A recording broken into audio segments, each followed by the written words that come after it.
All right, let's bring in this next guest. Look at this resume, folks. A retired United States Navy SEAL, former Deputy Commander of the United States CENTCOM, Central Command, and former Director of Strategy and Defense Issues at the United States National Security Council. He's also a member of the JINSA Iran Policy Project. We'll get to that in a second. Happy to have Vice Admiral Robert Harward with us. Vice Admiral, really good to talk to you. Before we get into your history there, I understand you lived in Iran for quite a while before 1979, the expulsion of the Shah, et cetera, and before they became a fanatical Islamic state. But you lived there. Tell us about this blockade. I believe it's one of the smartest, simplest, and effective war moves that I've really seen, maybe in ever, if not ever, in a very, very long time. The blockade seems to be working. Yep. I agree with you. It is, especially for this situation. Now, we've always done blockades in our history, back to the start of us as a nation when the British first blockaded us. So it's always been a strategy. And in this situation, it's such an elegant solution to the problem. Sure, we can bomb them into oblivion, but that causes long-term pain to the people of Iran. This causes pain to the regime now, without kinetic activity. So we're playing economics strangle on the regime. So it's a very appropriate strategy and technique at this time in the war. So you say, I believe I read that you say, yes, blockade the Strait of Hormuz is great, but also blockade Iran's full military commitment. I guess that means the IRGC. Well, we've kind of obliterated them with kinetic activity, but here now we're not allowing anyone to move. We're not allowing the oil to flow. We're not allowing any remaining assets that are valuable Iran to their access or their export. So we're controlling one of their most important lifelines, their financial resources. And that will put extreme pressure on the regime to negotiate. Admiral, so Vice President J.D. Vance, along with Steve Witkoff and Jared Kushner, went to Islamabad, Pakistan, to discuss a treaty, but they walked after 21 hours, and I didn't see this coming, right? So I'm scratching my head, why don't we spend more time there? And then I had a thought, and you tell me if this is right or wrong, that maybe that was a setup. Maybe J.D. knew that President Trump knew, he sent J.D. Vance there, sent Witkoff and Jared, make it look official and everything, but he knew they weren't going to agree to what we were asking, and then it would elevate our status as far as putting a blockade on the Strait of Hormuz. If they had that planned all along, I say brilliant. I was giving them a bit of a hard time for not coming back with something, but now I think they had this in mind the whole time. Am I wrong? No, spot on again. Let me tell you, all our GCC partners, so many people in the world who know this regime, applauded when President Trump struck. This is significant. We have the moral high ground. We gave them the opportunity. We made it clear to them what we need and the country needs for this thing. And so we gave them the opportunity, but we're not going to be drawn into their game of playing games, not attempting to meet, and walking out at 21 hours after they would not capitulate was brilliant and appropriate. And so many people understand support. So we have the moral high ground. We've told them what we wanted. We came to the table. We met with them and other regional partners. They would not capitulate. We're gone. We gave you a chance. So it really turned the table on the strategy Iran has used for decades. Use negotiations to get time, but never capitulate. This was an example, and the vice president pulled the rug right out of them. Okay, we told you you're not cooperating. Goodbye. We'll blockade you.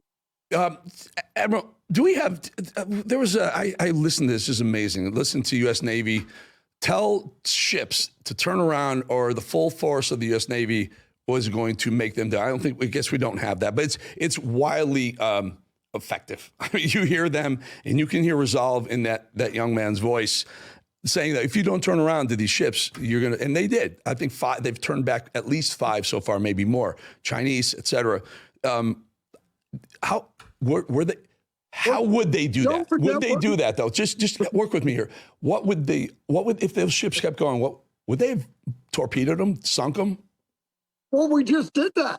3 or 4 days ago, the Iranian ship, and I don't know the dialogue beforehand. I don't know if they offered that Iranian ship the chance to turn around and go back into port in India or not. They sank it. So everyone's seen that. They know it's on our capability. They know we're willing to do it, and we did it. What's to stop us from not doing it again? So it's a credible threat backed up by actions. So not only the intent, but the capabilities as demonstrated will compel anyone to understand the threat they face and the reality of what we will do to back that up.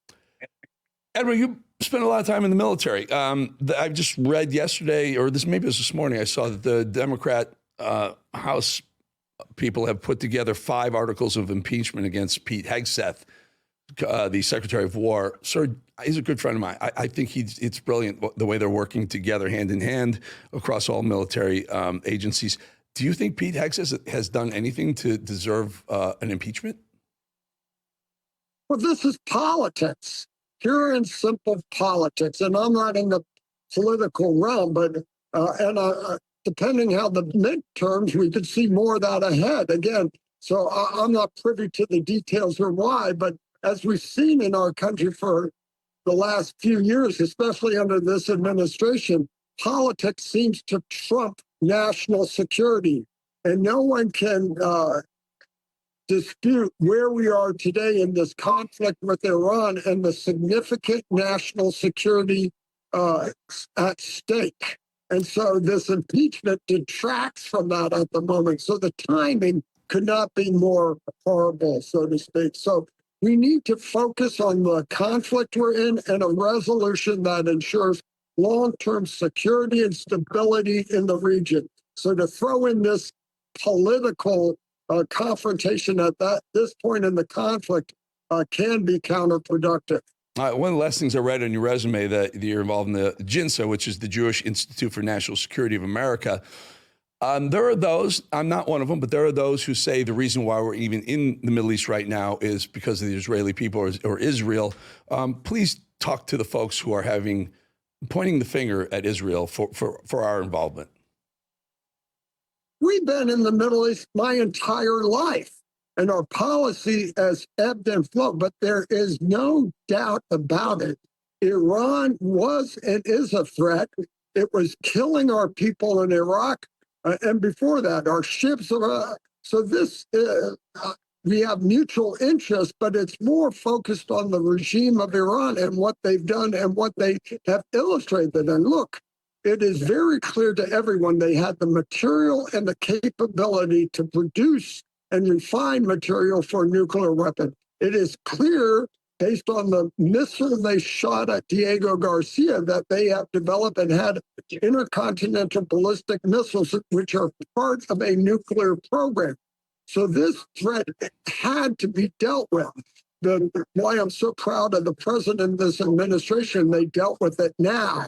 If this thing went ahead another 4 or 5 years like it's gone for the last 2 decades, it would have gotten to the point where we could not challenge it under a nuclear umbrella.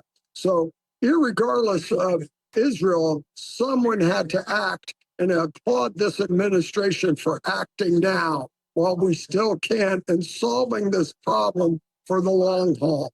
All right, we'll leave it right there. Vice Admiral Robert Harward, appreciate your time, appreciate your experience, appreciate our freedom. Thank you, sir, for serving, and we'll get you back. Very interesting stuff. Thank you, sir. Thank you. All right, my friends, take a look at this, please. At some point, you realize something's off. You're working, you're paying attention, you're doing what you're supposed to be doing, and it's still just not adding up. That's the moment right there. But most people ignore it. I don't. On The Edge, we break down what's actually happening, why prices aren't what they seem to be, why healthy isn't always healthy. In fact, sometimes something labeled healthy is actually killing you. Ever wonder why some people keep moving forward while others stay stuck in place, in a rut? The Edge, we expose the posers, the fraudsters, and the cheatsters.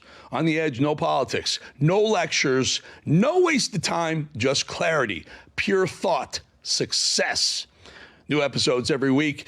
If you're ready for that shift, subscribe to The Edge. The first step to a healthier life is by hitting that subscribe button right now.